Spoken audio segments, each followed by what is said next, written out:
Hello दोस्तों, good morning. आज के इस वीडियो में हम लोग क्लास 12 का जो अगस्त महीने का फर्स्ट टर्मिनल एग्ज़ाम होने वाला है आज, यानी 31 अगस्त को, उसका जो हम लोग भी यानी जो ऑब्जेक्टिव पूछने वाला है उसका जो है ओरिजिनल पेपर का जो है ऑब्जेक्टिव प्रश्न को देखेंगे। इसमें कुल 30 प्रश्न होते हैं। 30 प्रश्नों में से केवल जो है 25 प्रश्नों का उत्तर देना होता है, तो इसलिए हम लोग केवल 25 प्रश्नों का ही उत्तर देखेंगे। उसके बाद शॉर्ट जो सब्जेक्टिव क्वेश्चन है उसका भी हम लोग आंसर देखेंगे, ठीक है। तो यदि पहले आप हमारे चैनल पर नए हैं तो कृपया चैनल को सब्सक्राइब करें और बेल आइकन दबा के ऑल पर क्लिक कर दें, तो और अपने दोस्तों के साथ ज़रूर शेयर करें। यदि वीडियो पसंद लगे, अच्छा लगे, तो कृपया एक लाइक ज़रूर ठोकिएगा। चलिए शुरू करते हैं आज का वीडियो। पहला सवाल है, थायराइड ग्रंथि से स्रावित होने वाला हार्मोन क्या कहलाता है? तो थायराइड ग्रंथि से होने वाला हार्मोन जो है थायरोक्सिन कहलाता है। तो यानी इसका सही जवाब क्या है? Option number B. यानी जो क्वेश्चन पेपर है इसका आपका ओरिजिनल, उसमें जो है ये ऑप्शन हम क्या किए हैं, लिख दिए हैं, ऑप्शन के साथ जो है आंसर लिखे हैं, ठीक है। तो इसका PDF चाहिए तो हमारे टेलीग्राम से ज्वाइन करके जो कृपया वहाँ से जो फ्री में PDF प्राप्त कर सकते हैं, ठीक है। अगला सवाल है, हार्मोन संतुलन के सामान्य लक्षण क्या है? तो इसका सही जवाब वहाँ पे हो जाएगा इनमें से सभी, यानी ऑप्शन नंबर डी इसका सही मानना है, ठीक है।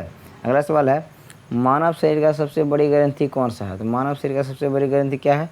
यकृत है, जिसको हम लोग क्या बोलते हैं, लीवर बोलते हैं, लीवर है। अगला सवाल है, महिला के अंडाशय में बनता है? तो इसका सही जवाब हो जाएगा ऑप्शन नंबर ए, अंडाणु बनता है। क्या बनता है? अंडाणु बनता है। अगला सवाल देखेंगे। अगला सवाल है, निम्न में से कौन पुरुष जनन तंत्र का भाग नहीं है? निम्न में से कौन पुरुष जनन तंत्र का भाग नहीं है? तो इसका सही जवाब हो जाएगा ऑप्शन नंबर डी, यानी 4 ऑप्शन में से जो है डी ऑप्शन जो है दिया होगा वहाँ पे, तो ऑप्शन के अनुसार हम लिख दिए हैं अंडाशय, यानी अंडाशय जो है मादा जनन तंत्र का भाग है, ठीक है। अगला सवाल है, कौन सी ग्रंथि मास्टर ग्लैंड कहलाती है? यानी कौन सी ग्रंथि को जो है मास्टर ग्रंथि कहा जाता है? इसका सही जवाब हो जाएगा ऑप्शन नंबर ए, पीयूष ग्रंथि को जो है मास्टर ग्रंथि कहा जाता है। अगला सवाल देखेंगे, जीवन रक्षक हार्मोन किस ग्रंथि से स्रावित होता है? जीवन रक्षक हार्मोन जो है ये एड्रिनल ग्रंथि से स्रावित होता है। ऑप्शन नंबर ए इसका सही जवाब हो जाएगा। आगे देखते हैं। अगला सवाल है,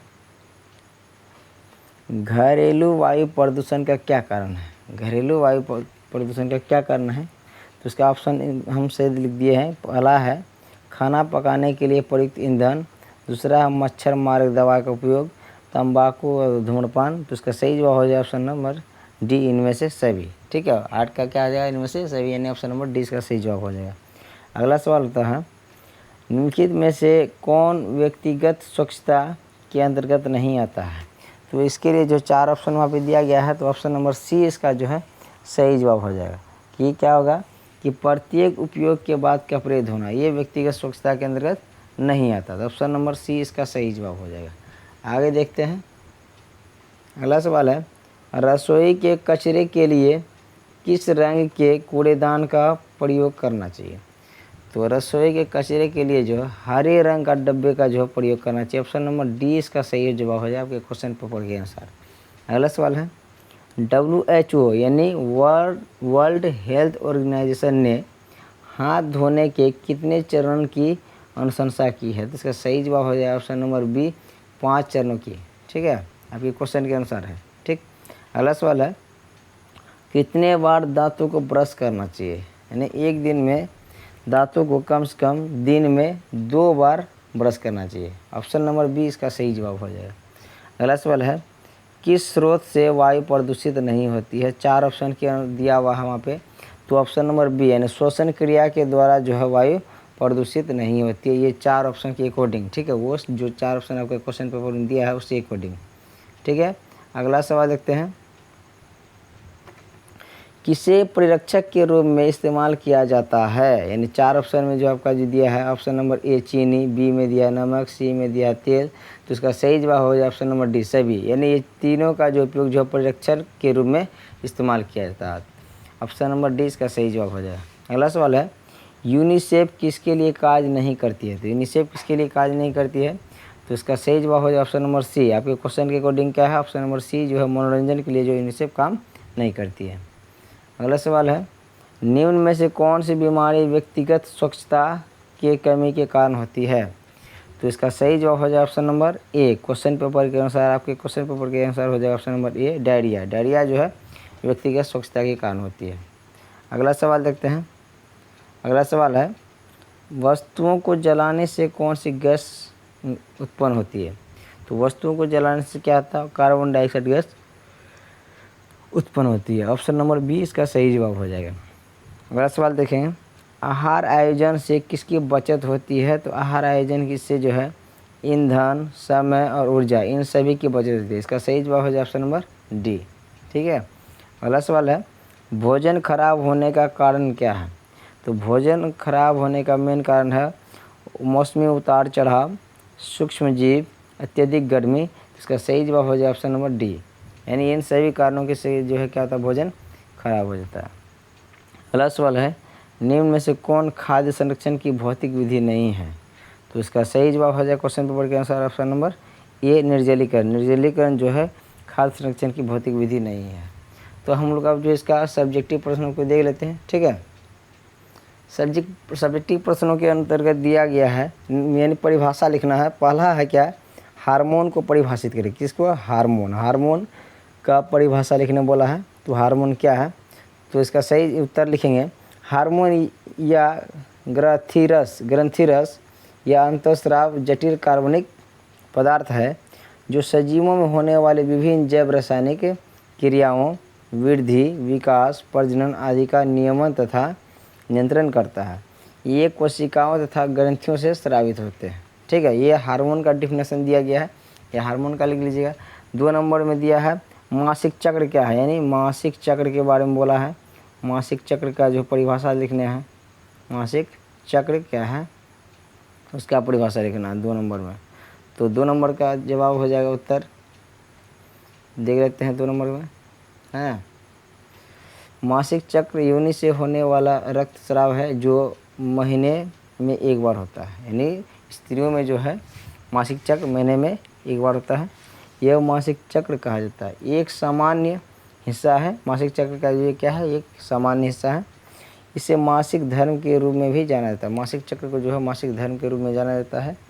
मासिक धर्म आमतौर पर 21 से 35 दिनों के अंतराल पर आते रहते हैं। यानी हर एक महीना में जो है एक निश्चित अंतराल पर आता है। यानी जिस भी महिला में थोड़ा खून संबंधी प्रॉब्लम होता है तो उसका जो थोड़ा लेट या पहले हो सकता है, लेकिन ये हर एक महीना में होती है। ठीक। अगला सवाल दिया है उसका, अगला दिया है पीयूष ग्रंथि का परिभाषा लिखने बोला है। ठीक है। तीसरा नंबर सवाल क्या है, पीयूष ग्रंथि। पीयूष ग्रंथि इसको हम लोग क्या बोलते हैं, मास्टर ग्रंथि।